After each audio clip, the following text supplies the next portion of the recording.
In order to determine that constant, we can use a clever trick. Suppose you take a certain path that cuts those wavefront perpendicularly, and that path is an actual electron path. We can say that, first of all, we can use that, and we have to make an assumption. I'm not able to calculate it, but we will find that all those wavefronts will be independent of time. They will be the same wavefronts, but as time increases, the value of those wavefronts will change over time. We can view it in two different ways. We can view it as a series of wavefronts.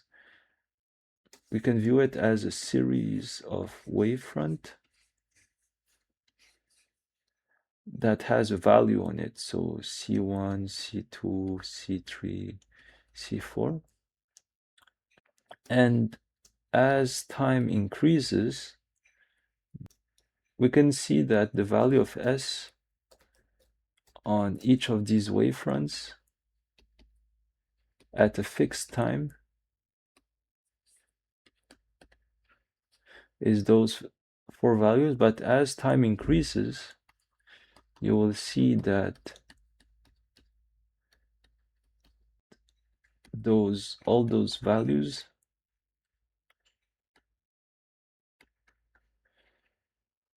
will receive a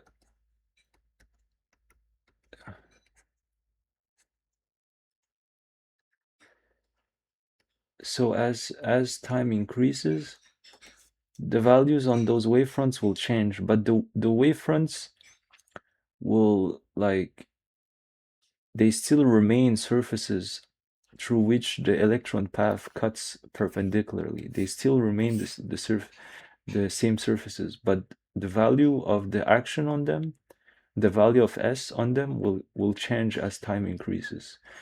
Or another way to look at it is, suppose that you want the S to be constant, no matter how much time passes. So as time increases, in order for S to remain fixed,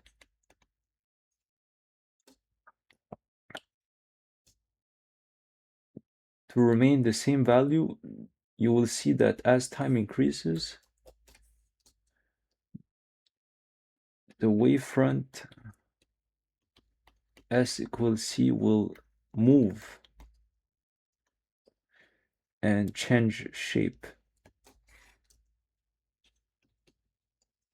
taking the position of subsequent wavefronts.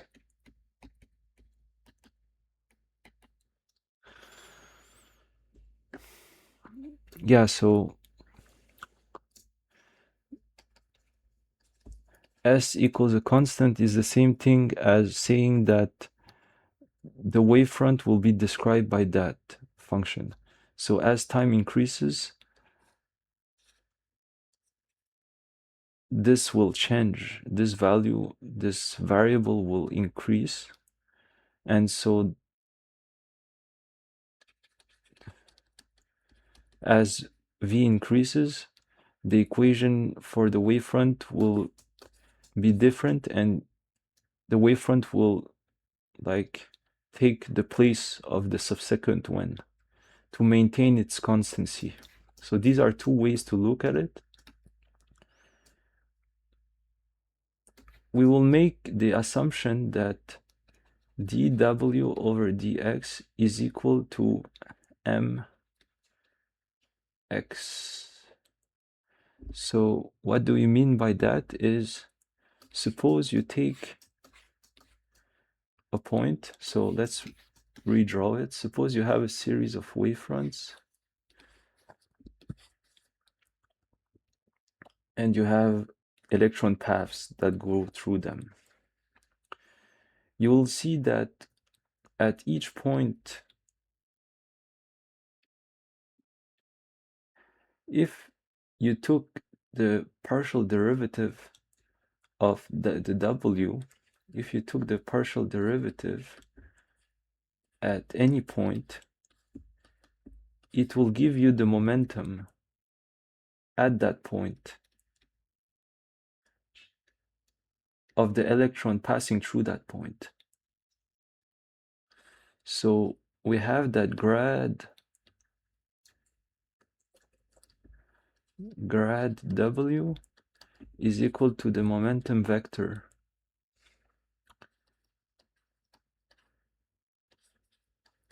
the momentum of the electron path,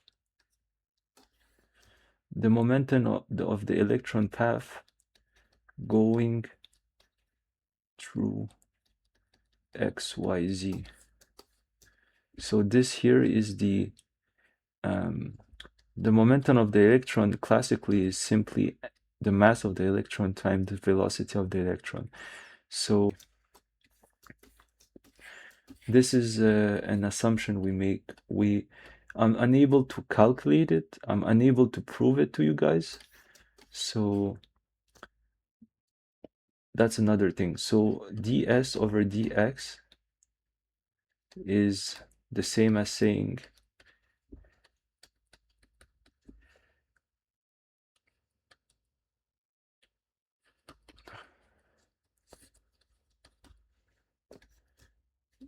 is the same as dw over dx. So what I'm saying is that these values gives you the momentum. It gives you the components of the momentum of the electron passing through XYZ. So now we're able to try to find the value of CT in that function.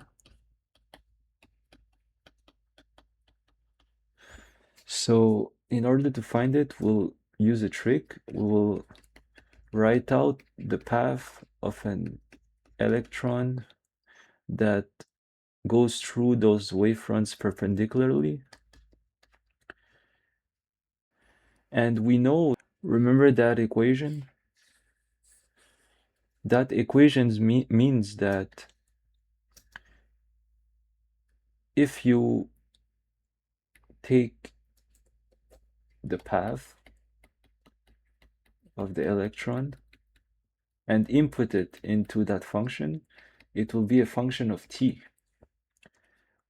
And so df over dt what do we see here is the Lagrangian. So it's equal to the kinetic energy minus the potential. Regardless of the shift in time, we still have that the difference, the time derivative is equal to the Lagrangian at that time. Those two equations, this one and this one, mean that if we put a path inside the functional, the path that goes perpendicularly to the wavefronts, no matter what is the initial time and the final time, we will always find that the derivative will be equal to the kinetic energy minus the potential energy. So ds over dt, which is a total differential, so is the same as I described earlier. So this, let's call it S. So it's by the law of by the chain rule of partial derivatives, it's equal to this,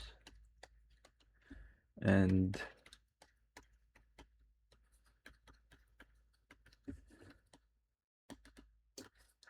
yeah, I'll write it completely to be sure of myself.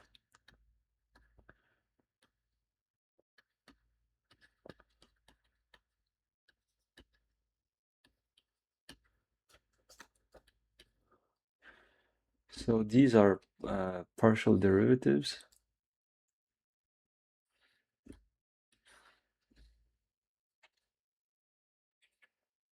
Partial derivatives.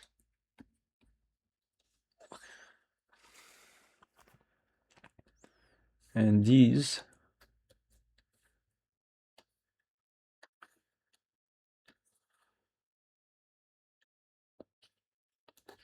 are total derivatives, the ordinary one.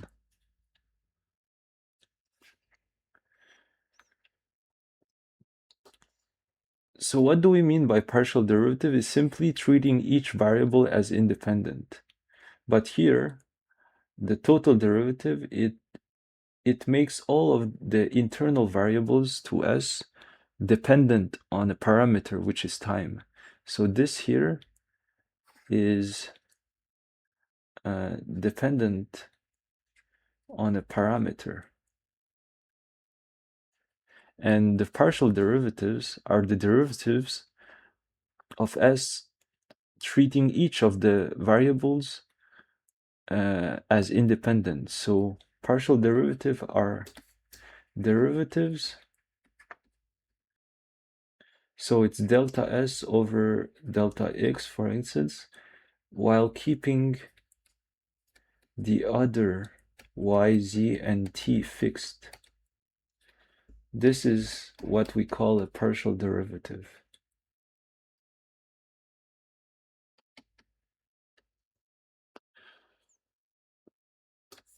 But the total derivatives, it means that S, as I described, is a function of time.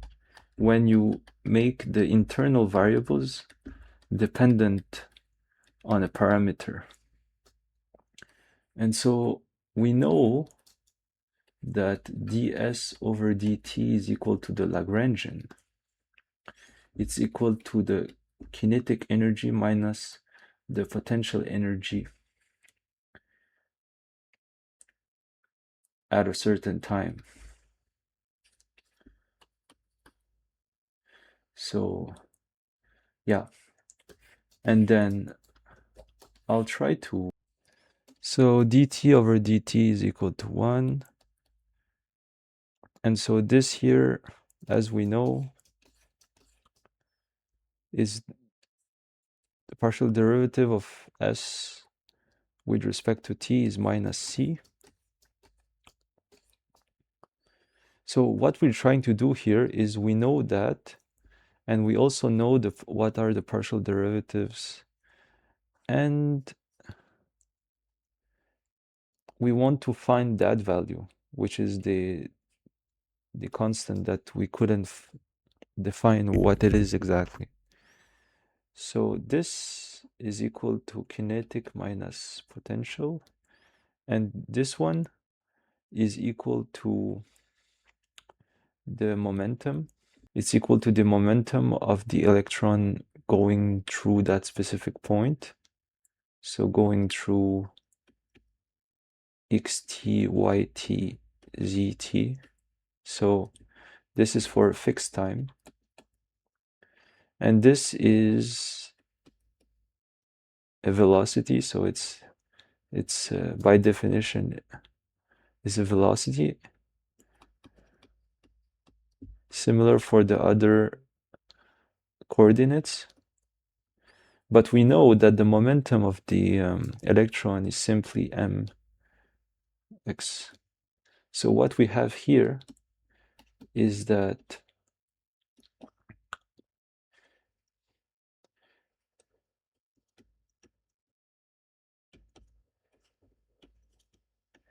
when you assemble the different variables together, we know that the kinetic energy is 1/2 of that expression.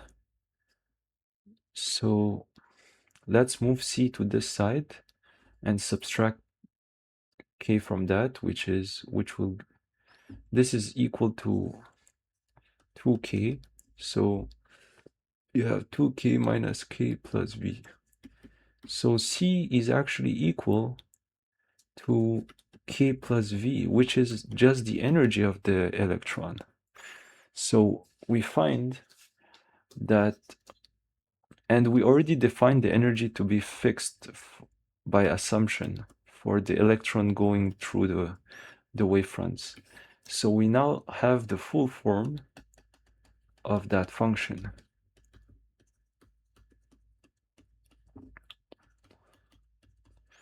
So to write that in a differential equation, we know that ds over dt is equal to energy, and we know that the energy is equal to kinetic energy plus potential energy. And we know that at each point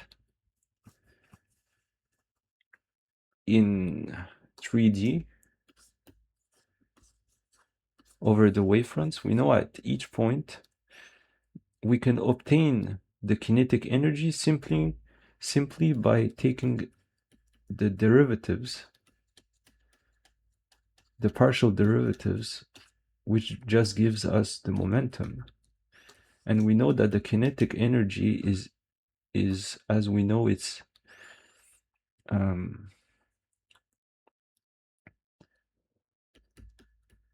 equal to that quantity, because p squared is simply equal, to that quantity. Well, it's equal to m squared, where p is simply px squared plus py squared plus pz squared. And so when you divide p squared by 2m, you obtain the right expression for the kinetic energy. To obtain the differential equation for S, you simply take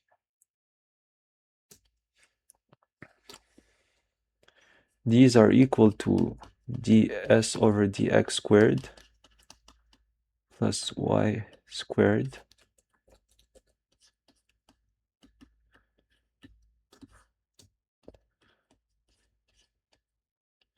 This is p squared. Yeah, this is p squared, sorry.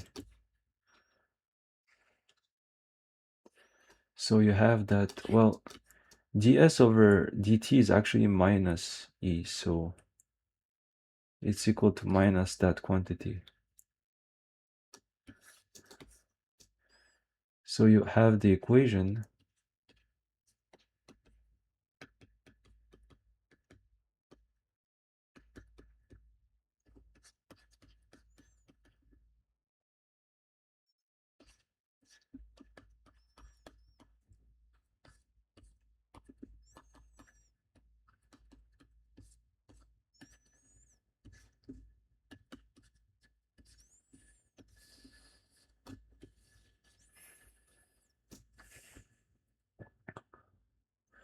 if you put everything on the same side, you obtain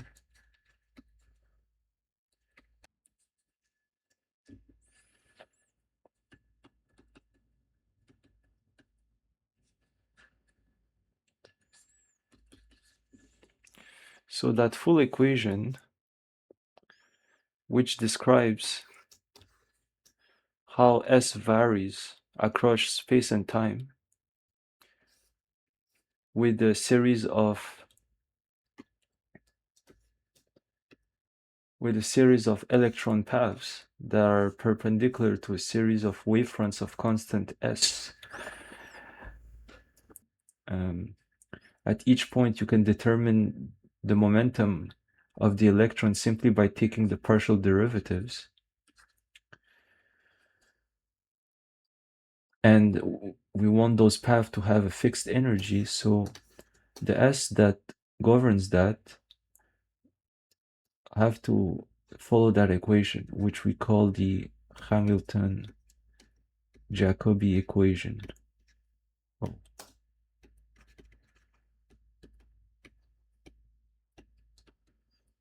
So here, S is a function of x, y, z, and t. And it gives equal to constant, it gives the wavefronts.